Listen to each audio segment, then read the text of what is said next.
I'm delighted to be with you here. It's Mensah Oteh, and I want to talk to you about the future. But more importantly, I want to talk to you about how you can buy the future. Now, that might seem like a really strange statement to make. You might be asking yourself the question, I never knew you could buy the future. Well, you can. Just like you can buy wisdom, just like you can buy a drink, just like you can buy a home, just like you can buy things on your credit card. You can buy your future. However, you need to understand first of all why and then how you can buy a future. Now let's start with the why.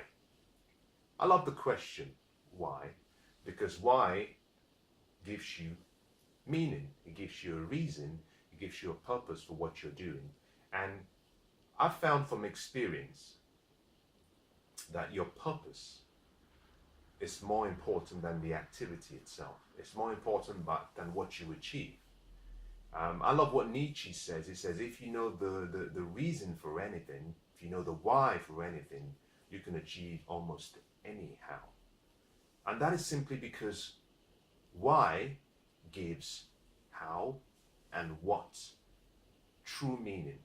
If you know the why, the how and the what becomes easy. Now, why do you want to buy the future? Now, you want to buy the future because you want to be the architect of your life. I'll say that again. You want to buy the future because you want to be the architect of your life. You want to be the one who gets to decide how the story of your life ends. You see, the remaining chapters of your life have not been written yet. And that should excite you. That excites me very much. I'll tell you why. When I was born, just like you were born, different location, different circumstances, but when I was born, I came into the world with three qualities. I was naked, I was scared, I was ignorant. I knew nothing. I had no self-image. My self-image became a part of me based on the environment I was raised in, based on the relationships I had in my life, based on the events and the experiences in my life, and later on in my life, based on my dreams and goals. I was influenced by my parents. I was influenced by the society I was raised in, by the associations I had around me. And the words, the pictures, the sounds together formed who I am. As a matter of fact, if you were to have taken me at the age of perhaps, who knows, say 3 or 4 months after I was born, and you placed me in China, I would be able to speak the Chinese language very fluently. If on the other hand you had placed me in India, I would have been able to speak the language very fluently. I speak English simply because I was born in an environment where English was the mother tongue. Now that goes a long way to explain to you how powerful our associations and the environment we grew up in affect us. Now, because I was born ignorant, everything had to be put in me. And for so many years, when you start as a young toddler, you don't know anything, so you accept everything as the truth. And you accept it to the point where, through repetition, you start to believe it. Now, there's nothing wrong with believing what you've been taught. However, if you believe something that is not the truth, then you could spend your whole life believing a lie. Now, I'm not suggesting that I was taught something that was false. I'm just using that as an example. Because at a young age, you don't reject information, you simply accept information because you assume that the people around you and who care for you love you. But at this age now, I've come to the realization that people can only give you what they have. And if the associations you have around you have nothing in their mind, then they can only give you nothing. On the other hand, if they have wisdom in their mind, then they can give you wisdom and you can become wise. On the other hand, if they're ignorant, then they'll pass on their ignorance to you. You want to buy the future simply because you want to be able to choose the latter parts of your life. I couldn't choose the earlier parts of my life. Who I am Who I was up until a number of years ago was simply based on what I would call conditioned habits. Conditioned habits. You know, what I chose to do as a profession was based on conditioned habits. Um, the attitude I had towards life was based on conditioned habits. My behavior were conditioned. The feelings I had, the way I acted, my philosophy, my beliefs were conditioned. And when I started to expose myself to more knowledge, I started to see things differently. It was Scott Fitzgerald that said that the sign of first-rate intelligence is the ability to hold two opposing ideas in the mind at the same time and still retain the ability to function. Let me put that in a more simplistic way. Forgive me. What he was simply saying is that a coin has three sides. You have the heads, you have the tail, you have the edge. And he was simply saying that intelligence is found in standing on the edge. Because if you stand on the edge, you can see both sides of the coin and you can apply both for the right circumstances and in the right way. On the other hand, if you were standing on just one side, then all you see is either the heads or the tail. And except you can see it on the other side, you probably believe that what you see is all that there is. But that is powerful. It's sad, but also very powerful. So for the early parts of my life, I could only see one side. Now, you might relate to this as well, because except you were well-traveled and well-educated, but also well-schooled, not by formal education, by self-education, through personal development. Except you went down that route, you might find that everything you believe, and even still believe, was based on what you learned at a young age. But in my life, at a much older age, I started to question life and seek for answers. And the more I sought for answers, I started to understand how powerful our minds are. And I started to understand that knowledge is supreme. I started to understand that wisdom is the most important thing we need in life. And that everyone can become wise if they invested the time in study.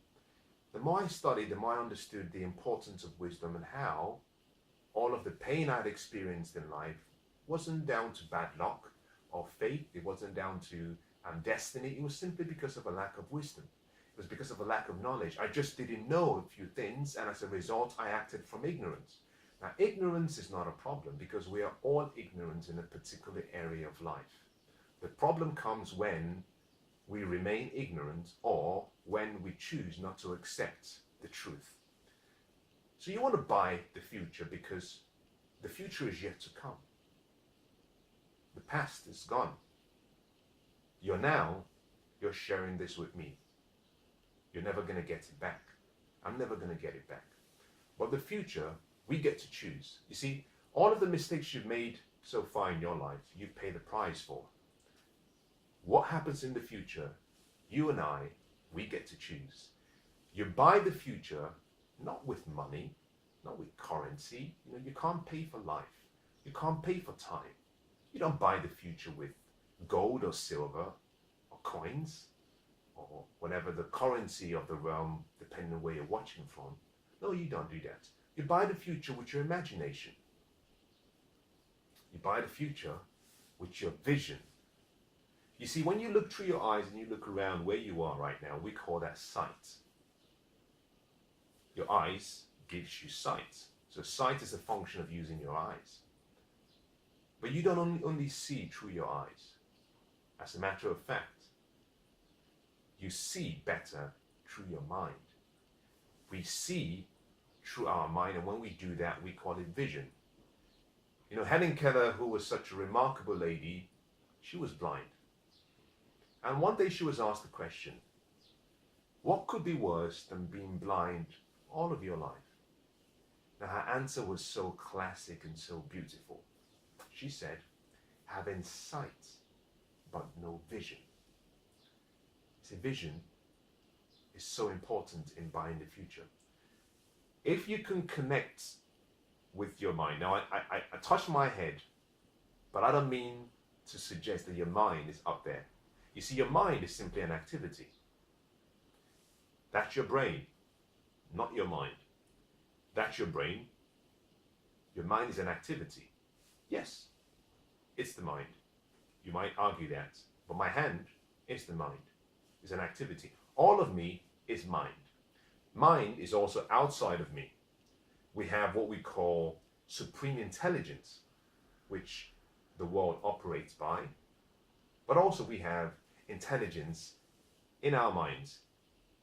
Now, you and I can achieve anything we want to achieve if we can conceive the picture of what we want, if we can place that picture in our mind, if we can repeat those pictures and replay those pictures every day, if we can emotionalize those pictures and believe it, and if we're willing to act with expectation that we will achieve that which we see. Very simple. That is how you buy the future. You begin by creating a picture of what you want. You make this picture so clear and so beautiful. You make this picture so unique to you. You make this picture based on your ideal future. Now, that word is ideal, which means ideas that you're in love with. The L at the end of that is love. Idea, love. You paint the picture with your ideals of how you want to live. You can choose. You can borrow from people who you admire. You can choose whatever you want. You see, there is no limitation to what you can have in this life. If you can dream it up in your mind, it's possible. You have to pay a price though, because nothing comes for free. But you buy the future through your mind by allowing yourself to dream, to imagine, to create, to visualize. And once you've done that, you have a picture. The picture now represents that future you want. So you started by buying the future through imagination, through creation. The second way you buy the future, and these are all connected, the second way you buy the future is by sacrifice. You have the picture of what you want, but now you have to make it a reality. And the only way I know you can do that is you have to pay a price. The promise is the dream in your mind.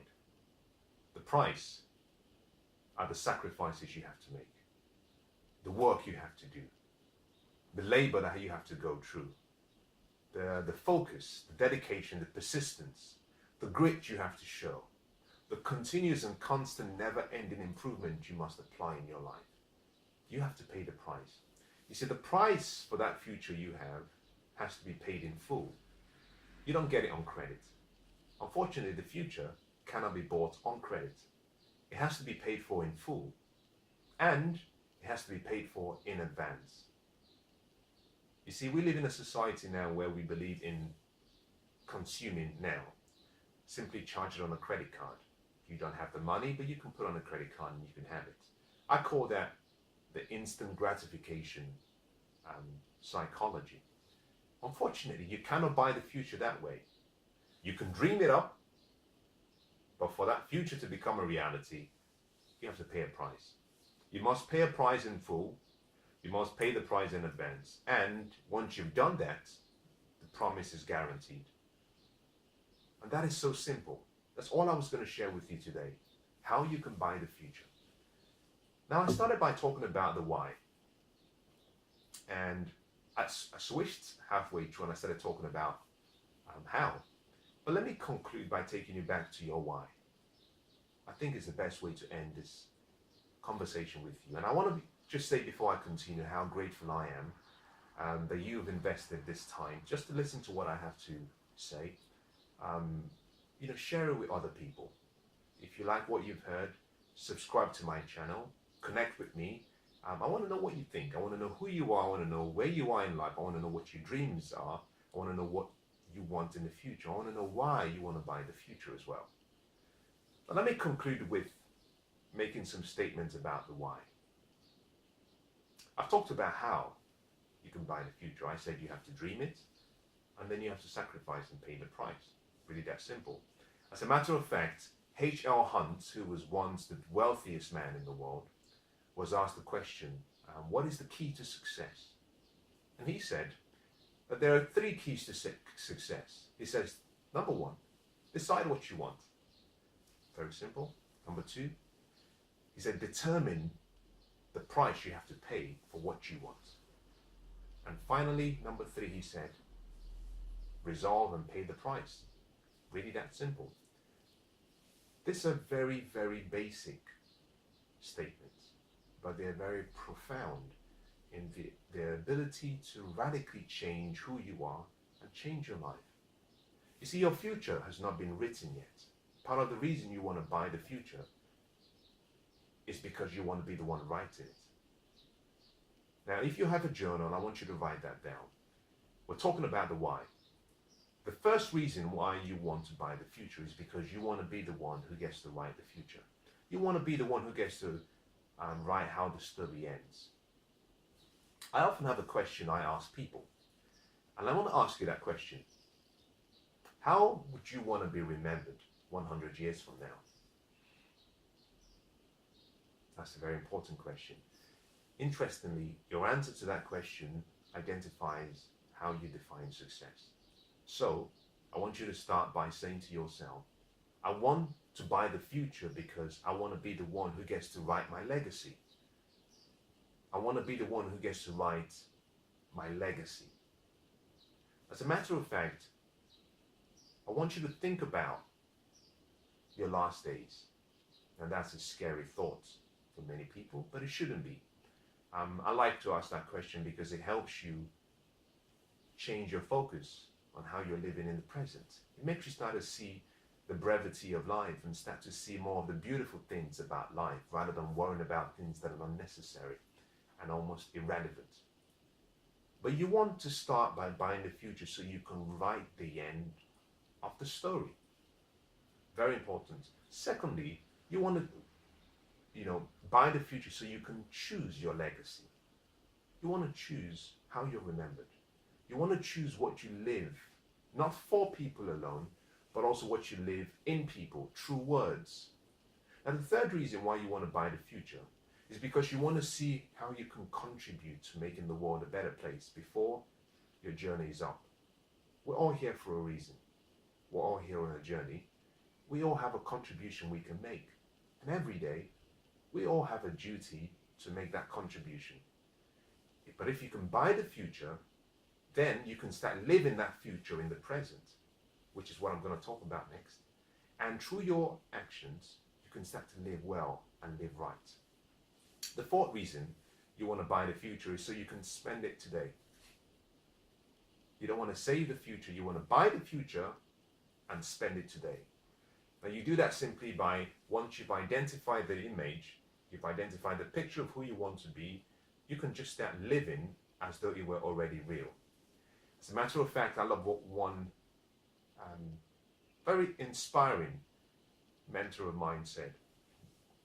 He said, I've seen the future, I've seen my future, and I've decided to live in that future today.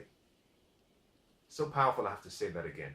He said, I've seen my future, and I've decided to live that future today. This simply means that whatever you can create in your mind, hold that picture, and every day, start acting, start living like if it were already real.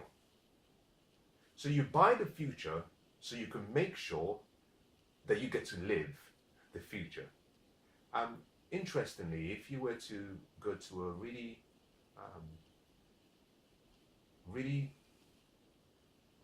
old nursing home where you have elderly people who have lived their life well and probably are towards the end of their life. If you were to sit down with any of them and ask them the question, what would you do differently if you had a chance to live your life all over again? what you find is that amongst all of the people you interview, that the majority of them seem to have an aura of regret. Most of them would say, I could have done a few things differently. I wish I had the courage. I wish I had the stamina. I wish I had the mindset, the willpower to live the life I should have lived.